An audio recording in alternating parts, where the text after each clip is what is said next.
आज रेवाड़ी में आप सबके बीच आने का अवसर मिला और यहाँ संतों महापुरुषों की वाणी सबने श्रवण की। भक्ति भरे भाव सबने श्रवण किए। देखा कि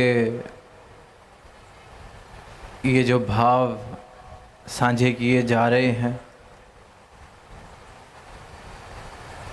ये केवल कोई बड़े बुज़ुर्गों ने ही नहीं, बच्चों ने, जवानों ने, बड़ों ने, सब ने ही, चाहे वो गाकर अपने भाव रखे, चाहे कविता द्वारा, चाहे शब्दों द्वारा। तो ये एक और प्रमाण है जो हर सत्संग में देखने को मिलता है कि ये भक्ति जो है किसी उम्र की मोहताज नहीं है। ये किसी विशेष शरीर के कोई नर ही है जो भक्ति की बात कर रहा है या नारी ही है जो भक्ति की बात कर रही है। तो कोई ऐसा भेदभाव नहीं, ये तो आत्मा का परमात्मा से रिश्ता है। आत्मा का कल्याण जो इस परमात्मा की प्राप्ति के बाद होता है, इस परमात्मा के दर्शन करके होता है। और ये कल्याण करने का ही अवसर इस मानव तन में मिला है। ये मानव जन्म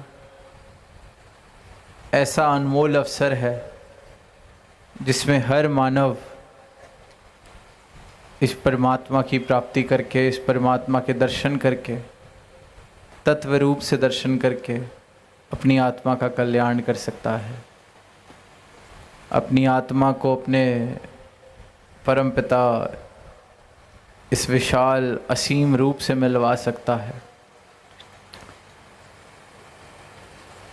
ये जो आत्मा है जो इस जन्म में जब ये मानव रूप में है, इस शरीर में है, तो जैसे कि हम सबको लगता है कि हमारी पहचान, हमारा अस्तित्व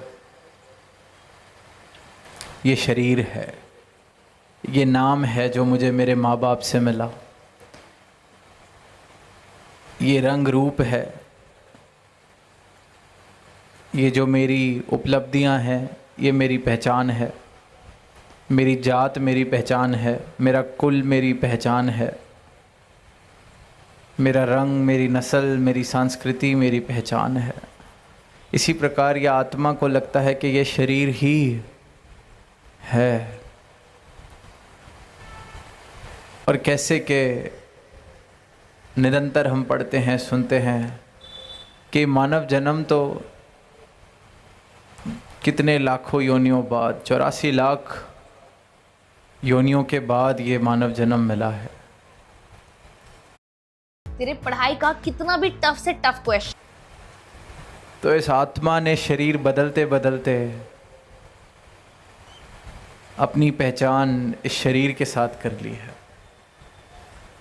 अपने मूल को, अपने आप को भूल गई है। जैसे ग्रंथों में पढ़ते हैं कि कोई इंसान वस्त्र बदलता है। आज एक वस्त्र पहना है, कल हम दूसरा वस्त्र पहनेंगे। शायद रात्रि होते होते तक सोने का जब समय आएगा तब ये जो वस्त्र पहने हैं इन्हें बदल दिया जाएगा। इसी प्रकार जैसे हम वस्त्र बदलते हैं, ये आत्मा भी शरीर बदलती आ रही है। पर क्या कोई इंसान इस भुलेखे में आता है कि मैं अपने वस्त्र हूँ? अगर ये कोट पैंट किसी ने पहना है और किसी से पूछा जाए आप कौन, क्या है आपकी पहचान, तो ये तो नहीं कहता कि ये कोट पैंट मेरी पहचान है। या ये टी शर्ट मेरी पहचान है, या सूट मेरी पहचान है। पर ये जो आत्मा है, इसे यही भुलेखा लग गया है। इसे इस बात का बोध ही नहीं रहा अज्ञानता के कारण कि ये शरीर नहीं है। तो आज जब पूछा जाता है हमसे कि हम कौन हैं, हम फट से बताते हैं हम ये हैं जो इस शरीर में रह के उपलब्धियाँ, नाम, दौलत, धन जो भी कमा लिया है, जो भी पहचान बना ली है, जो पहचान मुझे सबसे प्रिय है, ये पहचान मेरी। जैसे सबसे प्रिय वस्त्र जो हों मेरे घर पे, मैं कहने लगूं कि ये मेरी पहचान है। इसी प्रकार अगर मैं डॉक्टर बन जाऊं तो मेरी पहचान डॉक्टर। अगर सिर्फ जात ही मेरी ऊंची है और इसी बात से मैं दुनिया में दावा दे सकता हूं कि मैं श्रेष्ठ हूं, तो मैं अपनी जात का ही दावा देने लगता हूं, मेरी जात ऊंची है, ये मैं हूं। जैसे कि कोई महंगे वस्त्र घर पे हों, जिसे शादी ब्याह के मौक़ों पर पहना जाता है, मैं सबको बताने लगूं कि मैं वो महंगे वाला कोट पैंट हूँ, मैं वो महंगे वाली साड़ी हूँ, मैं वो महंगे वाला लहंगा हूँ। अगर इंसान इस प्रकार से अपनी पहचान बनाने लगे तो सारे कहेंगे कि बेवकूफ़ है, मूर्ख है, कैसी बातें कर रहा है। पर सारी की सारी मानवता ही ऐसी बात कर रही है। सबको लगता है कि हम ये हैं, ये शरीर है। आत्मा भटक चुकी है, आत्मा इतनी अज्ञानता में है, तभी बार बार ये आवाज़ दी जा रही है, संत महापुरुष आवाज़ देते हैं कि ये जो मानव तन मिला है, इसमें रहते रहते इस आत्मा का कल्याण किया जा सकता है, इसे अपने स्रोत से मिलाया जा सकता है, इसका ये भ्रम तोड़ा जा सकता है कि ये शरीर है। ये जागा जा सकता है इस मानव तन में आके। इस बात का बोध हो जाता है सदगुरु की कृपा से कि मैं शरीर नहीं हूँ, ये शरीर तो कुछ सीमित समय के मेरे लिए है, मेरे पास है। इसमें जो बसी आत्मा है वो मेरा असली मूल है, और वो आत्मा इस परमात्मा का अंश।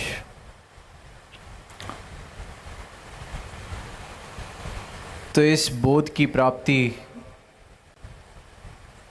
को ब्रह्म ज्ञान कहा गया है। जब सदगुरु की शरण में कोई शीश झुकाता है तो एक क्षण में इस परमात्मा के दर्शन सदगुरु कराते हैं। यही सदगुरु की दयालुता है, यही सदगुरु की पहचान है। ये किसी और विधि में, किसी और कर्म कांड में, किसी और चक्कर में मुझे नहीं डालते। मुझे ये नहीं कहते कि नहीं, तुम्हें तो अभी इतने वर्ष लगेंगे, इतने वर्षों की तपस्या लगेगी, तब तुम्हें ये ज्ञान दिया जाएगा। उसी क्षण जहाँ ये शीश झुका, जहाँ ये झोली फैलाई, उसी क्षण मेरी पहचान मेरी झोली में डाल देते हैं। पर जो इंसान है, इंसान को अपने पहचान से कोई मतलब नहीं, इस परमात्मा से कोई मतलब नहीं। इंसान तो रास्ते ढूंढ रहा है, अभी उंगली घुमा के कमाल दिखाएगा कौन है, तौर तरीके ढूंढ रहा है कि ये इस संसार में रहते रहते संसार के काम और आसान कैसे हो जाएं। अगर आज धन थोड़ा है तो धन ज़्यादा कैसे हो जाए, कोई ऐसी विधि बताई जाए कि धन ज़्यादा कैसे हो जाए। कोई ऐसा पाठ बताया जाए जिसको करके धन मिल जाए, दौलत मिल जाए। जिसको संतान चाहिए वो धर्म, उसको धर्म से कुछ लेना देना नहीं, वो तो विधियां ढूंढ रहा है कि धर्म के नाम पर कोई पाठ ऐसा मिल जाए कि मुझे संतान मिल जाए। और क्योंकि ये चाहत है, ये भ्रम है, इसलिए फिर इंसान का शोषण होता है। इन हसरतों के आधार पर ही फिर पाखंड करने वाले भी मौजूद हैं, जो कहते हैं कि आप ऐसे करेंगे तो आपका ये काम हो जाएगा, आप वैसे करेंगे तो आपका वो काम हो जाएगा। इसलिए इतने भ्रम है, इसलिए इतना पखंड है, इसलिए जो कहा जाता है कि ये संसार जो है ये कच्छ की मंडी में सच का ग्राहक कोई कोई वाली बात, कि संसार में है सब, इस संसार की उपलब्धियों को ही बटोरने में व्यस्त हैं, रास्ते ढूंढ रहे हैं तो इस संसार के और कामों के लिए, कि और काम कैसे सुलझ जाएं और मैं कैसे बटोर लूं, और जो मेरे पास आज नहीं है ये कैसे मेरे पास आ जाए। तो इंसान ऐसे ऐसे कर्मों में फंसता जाता है, ऐसे ऐसे पखंडों में फंसता जाता है।